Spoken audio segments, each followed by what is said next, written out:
What is up, you guys? We're in the TF2 and we're doing a bit of a tutorial on TF2. We just went through an overview of each one of the classes, talked about a little bit of the game and how to get started for new players. Now we're going to talk about the backpack crafting catalog and trading system of this game. For every match you're in, as long as you're in the match, it's something like you can get 14 items or 10 items. For every hour, you get for every hour that you play the game for 1 week, you get 10 items, and it caps at like 10, 12, or 14, something like that. I think it's between 5 and 15, and it's random what number you get. But you can get a random amount of items each week for playing the game. After you hit the cap, which I think is 15 or 14, something like that, you cannot anymore get any free items by just being in the game like that. Which incentivizes actually playing the game.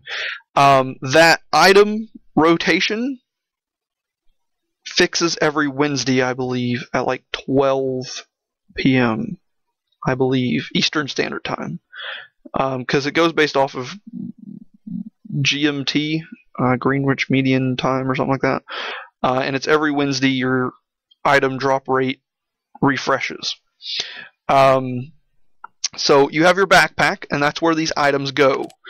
So here's my 4 from this week that I've been playing a little bit from. I use my first page to keep track of my new items. I take my second page for hats and miscellaneouses. My third page for stranges and genuines. My fourth page for normals, fifth page for normals, and sixth page for normals. Because my fourth page is the primary weapon, the secondary weapon, and then the melee weapon, and I have roughly every weapon in the game at this point. And here's what weapons are, so that you can know. So let's take, for example, the pyro here. Okay, pyro is a good example here. Items in this game allow you to change the default whatever. So right now, let's just, for sake of argument, let's say the flamethrower only dealt 10 damage. Okay, 10 damage all the flamethrower deals. The shotgun deals 10, let's say, yeah, okay. Flamethrower deals 20 damage, shotgun deals 10 damage, fire axe deals 5 damage. 20, 10, 5. 20, 10, 5, okay? So if I wanted to swap my flamethrower out for something like the degreaser, okay? The degreaser, as you can read on it, says 65% faster weapon switch. So that means it will switch itself. I can swap my weapon 65% faster with this weapon and be able to swap and fire a lot quicker. But it has a negative 10% damage penalty, so I would lose 10% of the damage from my default flamethrower.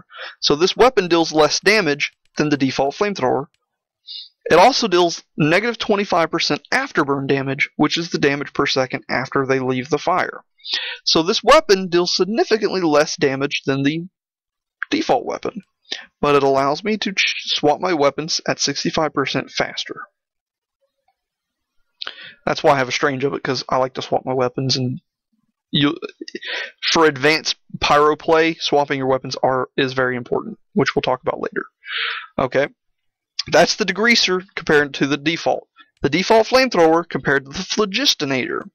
The phlogistinator, all fire damage charges oomph, activated, refill, health, and crit for several seconds, which means any fire damage I deal makes this meter go up. When that meter is full, I taunt, get full health, and have crits for several seconds. I think it's like 7 seconds or something. So this gun allows me to crit after so much damage. But it has a negative 10% damage penalty, so I deal 10% less damage than the normal flamethrower. I have no random criticals, because some servers have a random chance of getting a critical hit, which we'll talk about in a little bit. And no air blast, so I can't air blast my enemies with this weapon. I don't have the back burner, apparently. I think I sold it for something. But the back burner deals more afterburn damage, I believe, or it deals more damage. No, it crits from behind, so it deals more damage if you're behind someone, but it requires more afterburn. Or it requires more air blast. It takes more ammunition if you air blast from it. It takes like 40% more ammunition when you air blast from it. And people don't like that because they like to air blast and junk. And then you have weapons like the rain blower. It's really just the flamethrower. This and the flamethrower is the same, except it gives a little bit of an on-equip visit Powerland, and Powerland isn't anything that helps damage. So this weapon is technically considered a skinned weapon. So that's what weapons allow you to do. Let's take the shotgun for example. Okay, the shotgun I can swap for a flare gun. Now what does the flare gun do? Well, the flare gun, if your enemies are on fire and you hit them with the flare gun, they get critted, which means they get a whole bunch of damage dealt to them.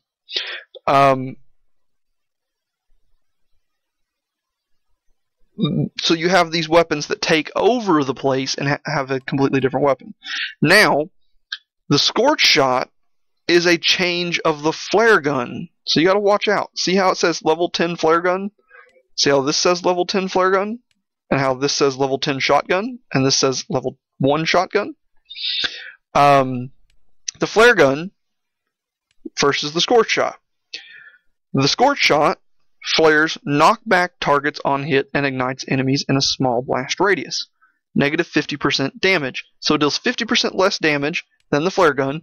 However, this bullet can knock people back from in an area and ignites people in a small radius. So it's kind of like an area of effect flare gun. Personally, I like the scorch shot better than anything else. Which brings me to this part. Using different items to create combinations of loadouts. My loadout for the pyro is degreaser, scorch shot, and the executioner. The degreaser allows me to swap at 65% faster, but does less damage. The scorch shot deals less damage, but blasts enemies in a small radius around it. And the executioner is 100% critical hit versus burning players, 50% less damage against and no critical hit versus non-burning players. So basically, what I do with this loadout is I use the scorch shot to shoot at people's feet, swapping to the executioner very quickly using the degreaser's effect, and hit them for 100% critical hit. So the scorch shot lights them on fire, and my executioner kills them. Literally kills them, because it's that much damage. Because it's 100% critical hit, and it's like amazing to do. So I go around meleeing people with scorch shot executioner, with the degreaser being an assisted style thing. I also use the degreaser to kill people, because it does deal still decent enough damage to kill people. Now then, that is items called weapons. There's other items for your head and 2 miscs and an action. These weapons do not change your character whatsoever other than their look.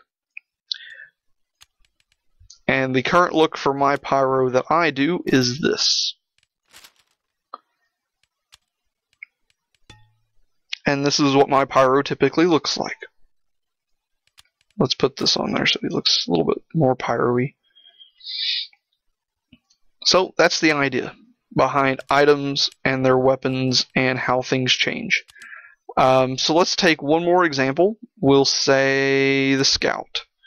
The Scout's normal loadout for the scattergun is just the scattergun, but you can have a Force of Nature, which has a 50% faster firing speed, knocks back on target and shooter, so it throws you backwards as well as your enemy, has 20% more bullets per shot, so every time you shoot, it has more bullets coming out of it. It has a 10% damage penalty and 66% less bullets in the clip, is the Force of Nature versus the scattergun. For his pistol, you can get things like the pistol, Mad Milk, which allows you to throw milk at your enemies, and they heal 60% of the damage done to an enemy. So if you throw milk and they're covered in milk and you fire at them, you get health back. So you can get weird little things and combos going. My Scout, I use the normal scattergun because it's my favorite weapon for him. I use the normal pistol because it's my favorite weapon for his pistol. But I use the Sandman for because I like to throw baseballs at people and hit them in the face. My look for it is the Fed Fighting Fedora, the scarf, and Dillinger's duffel bag. Because I like him looking like a kind of baseball stealing mobster-like look. My soldier is my favorite class out of most things. I use the standard rocket launcher, even though you can change the rocket launcher to do many different things. And you can look at all the items on TF2 Wiki if you would like to. I use the gunboats, which negative 60% blast damage from rocket jumps, which we'll talk about later. The rocket launcher, and the market gardener. Well, if I'm being serious, I'll use the escape plan, which I just haven't bought recently, but I've had it multiple times. But lately I've just been market gardening. I got 33 legit market gardening kills.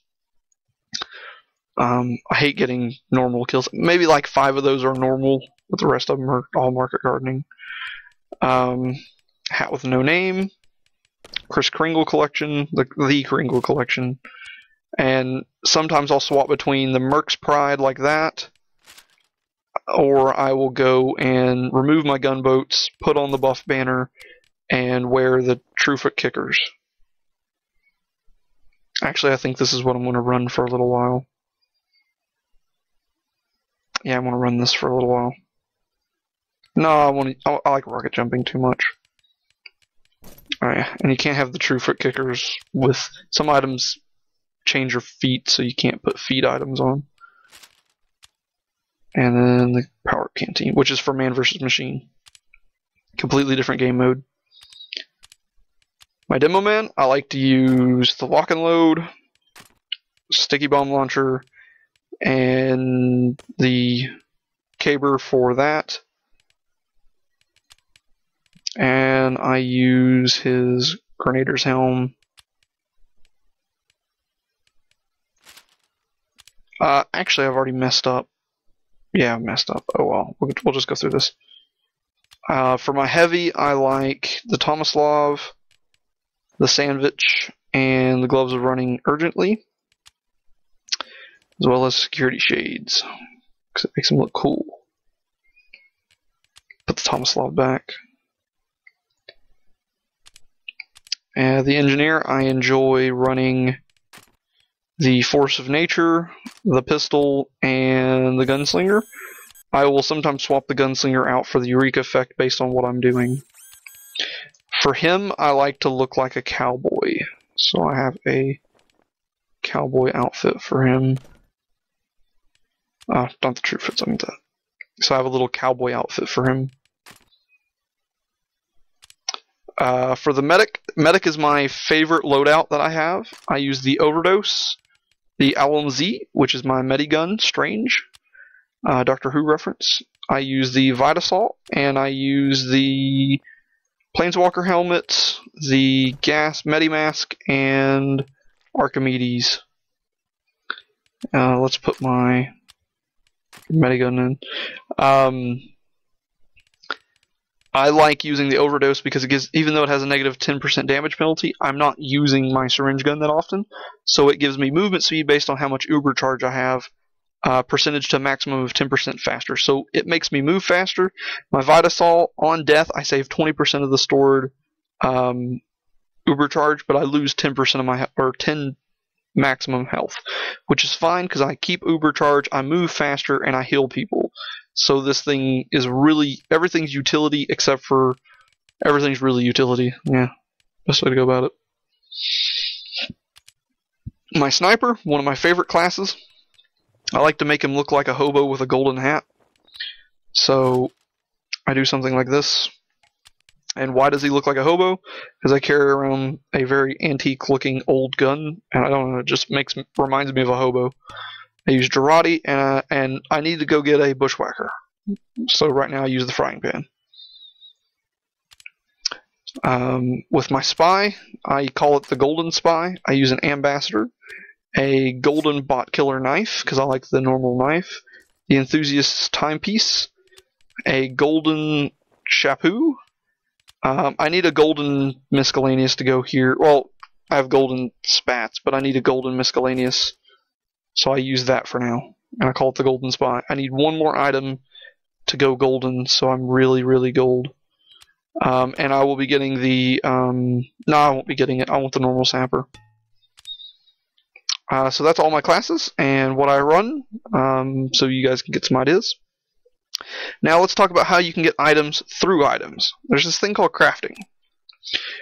You can smelt your class weapons. This takes a little while to explain, so I'm gonna put this in the next video actually. So the next three is going to be the trading episode. Thanks for watching. Stay tuned for the next one.